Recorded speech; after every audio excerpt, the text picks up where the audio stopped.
കൂടുതൽ വാർത്തകളിലേക്ക്. തൃശൂരിൽ റെയിൽവേ ട്രാക്കിൽ അപകടകരമായ നിലയിൽ റെയിൽ പാളത്തിന്റെ കഷ്ണം.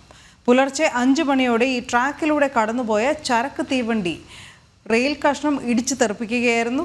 വലിയ ദുരന്തമാണ് ഇവിടെ ഒഴിവായതും. മോഷണ ശ്രമത്തിനിടെ ട്രെയിൻ വരുന്നത് കണ്ട് റെയിൽ കഷ്ണം ട്രാക്കിൽ ഉപേക്ഷിച്ച് പോയതാകാം എന്നുള്ള സംശയം അവിടെയുണ്ട്. തൃശൂർ റെയിൽവേ പോലീസ് എന്തായാലും സംഭവത്തിൽ അന്വേഷണം ആരംഭിച്ചു കഴിഞ്ഞു.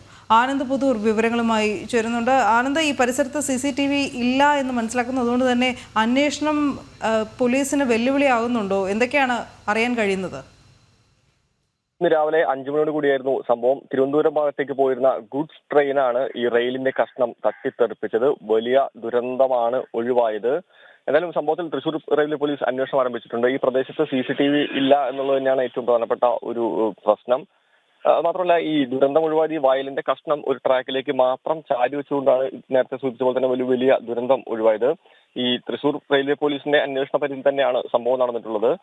അതുകൊണ്ട് പോലീസ് എന്തായാലും അന്വേഷണം ഊർജ്ജിതമാക്കിയിട്ടുണ്ട്. അതേസമയം തന്നെ ഈ മോഷണത്തോടൊപ്പം തന്നെ അട്ടിമറി എന്ന് പറയുന്ന ഒരു ശ്രമവും പോലീസ് തള്ളിക്കളയുന്നില്ല. എന്നാലും റെയിൽവേ പോലീസ് അന്വേഷണം ഊർജ്ജിതമാക്കിയിട്ടുണ്ട്.